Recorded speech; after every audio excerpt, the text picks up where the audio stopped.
The Christmas morning game, gifts hidden throughout the house. Instead of placing all gifts under the tree, parents hid gifts throughout the house. On Christmas morning, children had to search in closets, under beds, behind doors, in the kitchen. The search became as much a part of Christmas as the gifts themselves. Christmas Eve night, after children were asleep, parents would hide gifts strategically, not hidden so well that they couldn't be found, but hidden enough that finding them required effort and excitement. On Christmas morning, children would wake up and immediately begin the search. Parents would give hints, siblings would race, the house would fill with excitement and laughter. The hunt transformed gift opening from a passive activity into an adventure. It turned the entire house into a space of possibility. It extended the joy of Christmas morning over several hours, rather than the few minutes it took to open wrapped presents. The hunt taught children that the process mattered as much as the outcome, that joy could be built from anticipation and active participation. 10. Stringing popcorn and cranberries for garland. Real garland made from popcorn, cranberries, and string. Not the plastic version, but the edible kind that took hours to create and that would eventually be eaten as the season progressed. The entire family would gather with needles, string, popcorn, and cranberries. The work was meditative.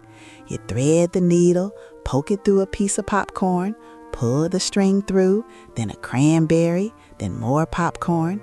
Your fingers would get sore. The strings would grow longer and longer. Eventually, the house would be decorated with strands of popcorn and cranberries that smelled fresh and looked beautiful. Creating the garland was a family ritual that happened every year. It was something every member could participate in, regardless of age or ability.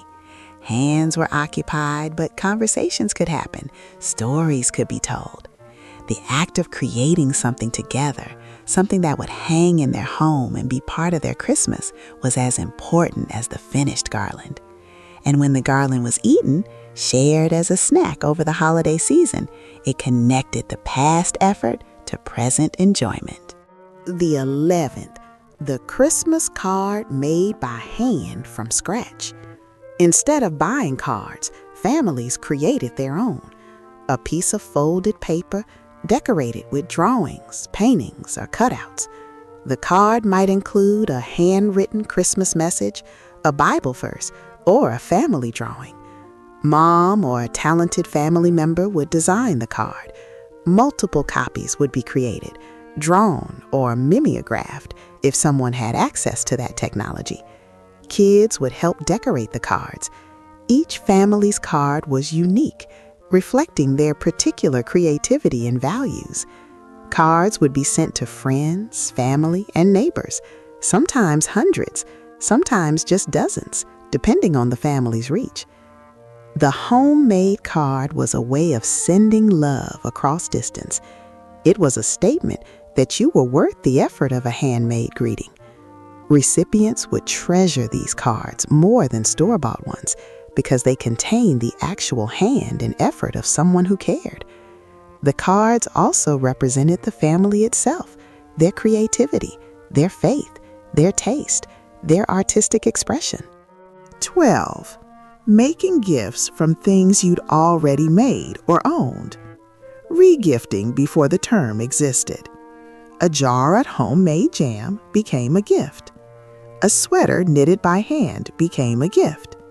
A piece of furniture refinished by a father became a gift. Gifts didn't require purchase. They required creation or recirculation.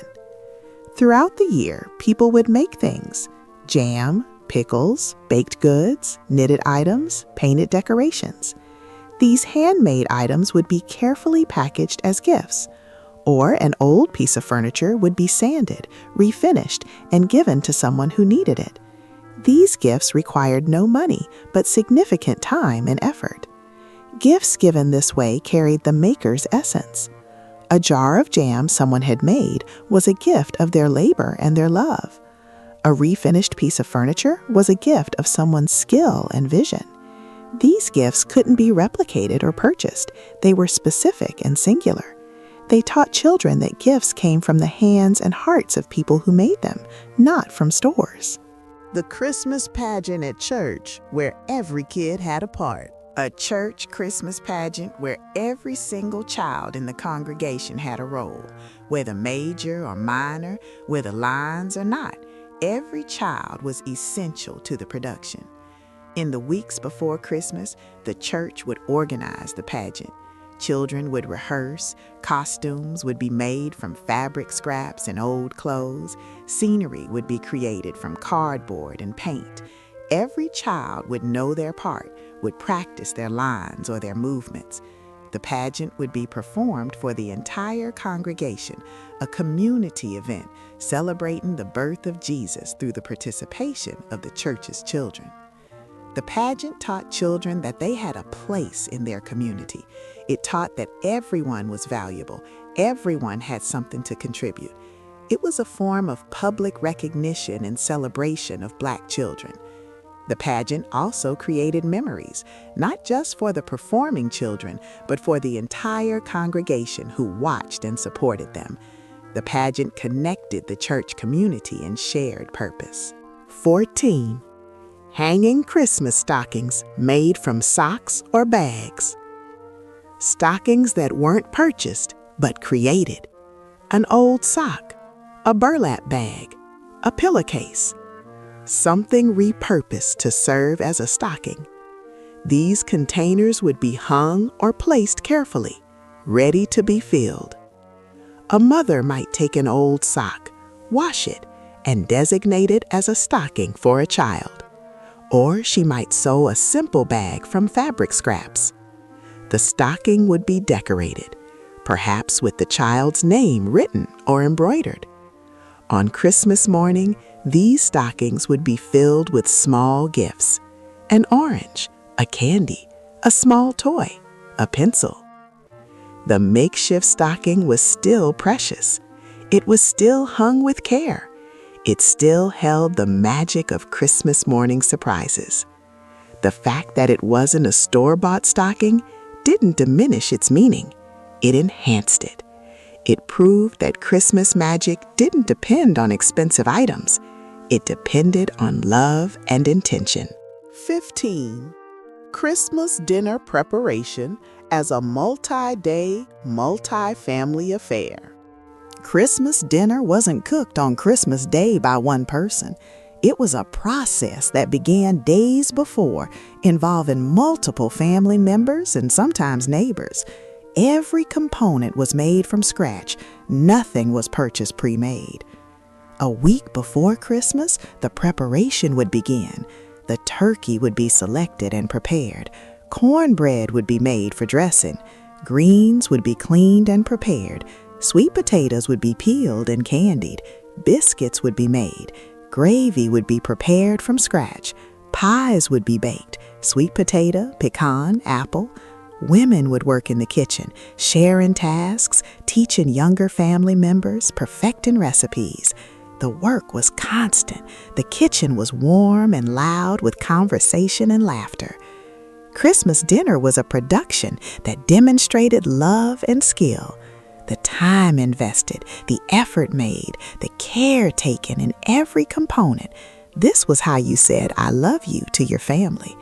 The meal itself became a form of generosity and abundance. Even in scarcity, the Christmas table overflowed. The preparation process was as important as the meal itself. It was time for bonding, for teaching, for connection.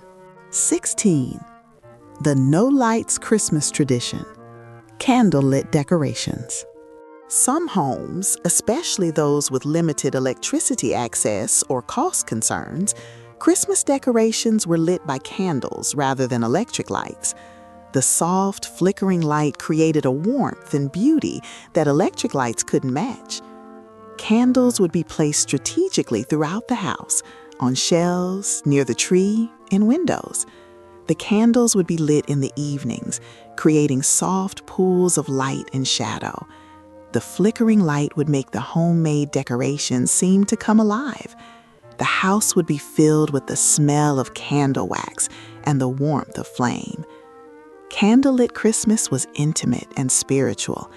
It connected present-day celebration to historical Christmases, to the way people had celebrated before electricity. The candles created a sense of togetherness. The entire family would gather in the candlelit space. The soft light was gentler, more calming, more meditative than harsh electric light. It transformed scarcity into something beautiful and intentional. 17. Making Christmas ornaments from the year's significant moments. Each year, families would create an ornament representing something significant from that year. A child's first Christmas would be marked with a special ornament. A family achievement would be commemorated. These ornaments became a timeline of family history. Someone in the family would create the ornament, perhaps writing the date and event on a piece of paper, placing it inside a clear ball ornament, sealing it. Or ornaments might be painted with images or words representing the year. Each family had their own tradition. The ornament would be hung on the tree, becoming part of the family's permanent collection. These timeline ornaments transform the Christmas tree into a visual representation of family history. As years passed and ornaments accumulated, the tree told the story of the family: births, achievements, milestones, survival. Hanging the ornaments each year became a time to reflect on what had happened, to honor progress, to give thanks. The ornaments were heirlooms that would potentially be passed to children and grandchildren. We are deep in the heart of these cherished, timeless Christmas memories, having uncovered the unique style and warmth of the 1970s Black holiday experience. But the list isn't complete. The final traditions, those truly priceless moments of unshakable bonds and the magic made from nothing, are waiting for you in the conclusion. Before you go, leave a comment with your favorite tradition so far, and then get ready to complete this beautiful journey. Click through to part 3 right now to share the final, most soulful chapter of our Christmas story.